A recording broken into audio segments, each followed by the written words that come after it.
Nag-request ang anak, fried chicken daw ulit. Kaya tong ama naman, ayan. Bili ng fried ng manok, pang fried chicken. So, imamarinate ko siya. Lagyan natin ng magic sarap. Nagustuhan niya yung ginawa kong fried chicken nung nag-picnic kami. Kaya nag-request siya ulit na kung pwede daw. Hindi nga fried chicken ang sabi niya chicken nuggets. Kasi ang binigay ko sa kanya yung mga meat. Kaya kala niya chicken nuggets. Kaya sabi niya, I want chicken nuggets again. Kaya sabi ko, okay, chicken nuggets. Lagyan natin ng isang itlog. Anak, I'm watching. Oy, shh. Asher, I'm watching. Nanonood ako ng Devara. Bagong Indian movie. Napanood ko. Maganda siya.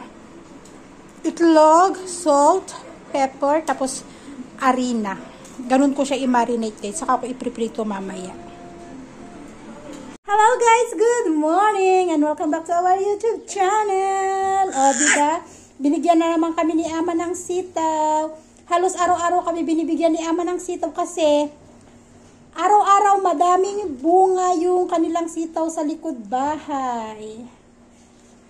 Nung nakaraan, hinaluan ni Asis ng chicken. Yun ang ulam namin. Tapos nung ginisa lang, hinaluan ng turisag. Ganon. Masarap sana ang dahon ng malunggay, pero ang dahon ng malunggay dito ngayon sa amin ay mapait kasi nagbubungahan, namumulaklak, nagbubunga kasi sila. Kaya hindi tayo pwedeng manguha ng dahon ng malunggay at mapait, hindi siya masarap.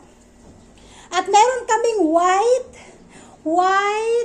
what's that, iskus, Papa? White sayote. Pakita ko sa inyo, guys. Iskus. You forget already, huh? First time kong makakita ng white na iskus. White na chayote. Galing daw sa bundok. Binigay nung, this one free? Your passenger gave it to you? Free. Binigay ng pasahero ni Asis. Galing siguro ng somewhere bundok. Siguro sa Dading o basta sa mga malalamig na lugar. Why? Ang alam ko lang na sayote yung color green. Pero may inaantok na tong karga ko, So, masarap to. At, di ko alam kung paano ang luto. How we will cook the buri? Buri, sitaw. How we will cook buri? Buri not gonna cook. Buri not gonna cook? What you will cook now? Maybe kauli? Zucchini? May zucchini kami yung mahaba. Zucchini at alo masarap. Naman, okay naman ang lasa nun. Hindi daw ngayon ang sitaw. So, hindi natin yan anuhin. At ang ating, hindi rin kasi masarap to sa tinola. So, matakot to sa kanin lalo't may sabaw. Mas makain siya kaya, yun man, ang tiyan, busog na busog. Inaantok na naman ang bebetang. Bye-bye na. Bye-bye. At hindi pa kami tapos sa trabaho namin dito sa loob ng bahay. Bye-bye guys na. Dero. Bye-bye guys. Inaantok na. Hi guys. At parang madilim. Bali, meron ako ditong kamote. Ngayon, ang gagawin ko sa kamote, imbis na ilalaga ko, gagawin ko siyang french fries para pagkain ni Asher. At si Asher ay hindi ko pinapasok, hindi pinili ni Asis ng maigi. May siya, may sira. Hindi pumasok si Asher ngayon kasi kagabi, siya, nilagnat. Di namin alam kung, tingnan nyo, pangit. Pangit itong nabili ni Asis. Hindi niya pinili na maigi. Kahapon niya to binili. Isang truck to. Dumaan dito sa harap ng bahay. Uso na talaga ng sweet potato. Hindi man lang niya pinili ng maayos eh. Kagabi, pag uwi niya galing school, okay naman siya. Kumain pa siya. Nagpabili pa nga. Gusto niya kumain ng pasta-pasta na napapanood ba niya sa TV. Sabi niya gusto ko ng pasta. Tapos nagpabili pa siya ng bulok man. Nagpabili pa siya ng fried chicken kasi gusto daw niya ulam, fried chicken. Yun nga yung nilutuan ko ng fried chicken niya, binilhan ng ama. Kumain naman, pero nung tumabi na siya sa akin, kasi pinapatulog ko si Tonton. Nung tumabi na siya sa akin, naramdaman ko, sabi ko, mainit. Yung singaw ng katawan niya, mainit. Sabi ko kay Asis, Asis, si Asher, mainit, may lagnat. Wala ba tayo dyan na kahit na anong pang ano? Paracetamol ba? Wala kaming paracetamol dito sa bahay. Ngayon, ang ginawa ko, binanyusa, alam mo yung lampin ni Tonton? Binasa ko siya, yun yung ipinamunas-punas sa kanya, ganyan. Kasi nga, walang paracetamol at bukas pa yung balak namin dalhin sa doktor. Kaya lang nung anuhan na ni Asis ng thermometer, nag 104.8 ang taas. Tapos, mami, mami. Sabi ko, wag kang sumigaw kasi si Ading natutulog. Nagising nga si Tonton kagabi. Mami, mami, ganyan siya. Kaya sabi ko kay Asis, takbo mo na sa hospital, Asis. Di tinawagan niya si Sanjip. Si Sanjip yung kapatid ni Asis. Sabi niya, samahan mo ako, dalhin natin sa hospital. Una, dinala nila sa Chodari. Yung dito lang sa may parsa. Kaso tinanggihan.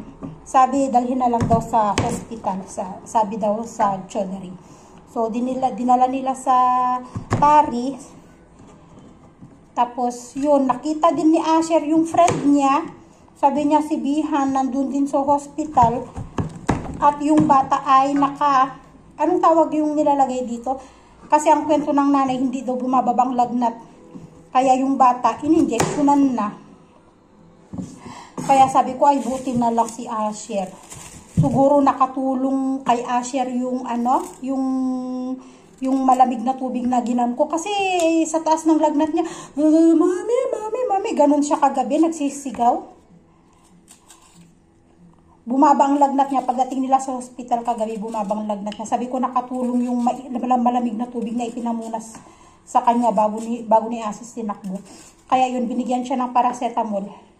Sabi niya, yung friend daw niya naiwan at may injection nga daw. Ngayon, tumawag si Asis sa school. Sabi niya si Asher, ma'am, sabi niya, tinakbo ko sa hospital kagabi, hindi siya papasok ngayon. Although okay na si Asher ngayon, wala na siyang lagnat. Kaninang umaga pagising, chinek ko yung temperature niya. Okay, wala na siyang lagnat.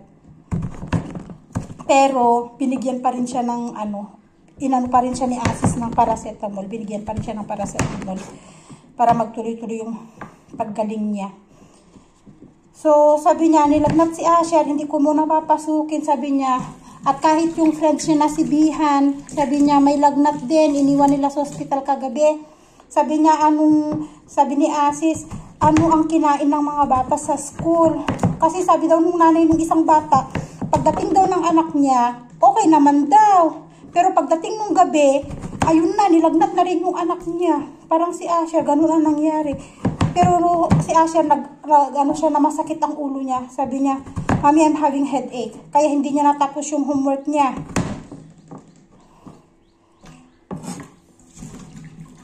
Pero yun nga, siguro viral fever. Gawa nga ng, bago na naman ang temperatura. Magbabago ng temperatura. Sabi nila, uso daw, ubot sipon. Sabi, uso daw ngayon. Pero sana, okay, tuloy-tuloy ang okay ni Asher. Kasi okay na siya eh. Hindi ko man siya pinapasok. Kasi sabi ko, magpahinga muna. Since may homework na lang, yun na lang munang gawin niya dito sa bahay. Para makapagpahinga siya. Yan. O, diba? French fries na kamote. Ang ginawa natin, hindi patatas. Bukas, kadasay. Di ko alam kung may pasok si Asher. Ito lang ang mahirap sa kamote, no? Nagmamantsa siya sa kamay. Pero may tubig yung planggana ko na pinaglagyanan ko. Binabad ko siya para. Tamang-tama, natutulog na si Tonton. After ni Tonton kumain, tutulog na siya talaga. Nilagyan ko ng tubig. Diba? Mga tulog ang aking anakis. Magkatabi sila kanina dito. Nagising si Asher. Sabi niya, where's mommy daw? Sabi ko, ay mommy. Ano siya, naalimpungatan. Sabi, where's mommy? Where's mommy? Sabi ko, ay mommy, anak ko, ay mommy. Iiyak na naman siya, magigising na naman si Tonton. Kaya ko siya niyakap. Paghiga niya dito, nakatulog ulit. Nandito kami sa sala. Tignan niyo yung allergy ko. Pati. Ganyan ang allergy ko, guys. Grabe. Tulog sa hapon. Ngayon lang sila nakatulog ng medyo mahaba-haba. Kanina pagising-gising. Kaya hindi ako nakapag-edit. So, ngayon lang ako nakapag-edit ng aking video. So, yun lang yung ating video, guys. See you in our next vlog. Thank you for watching, guys. Bye and God bless us all.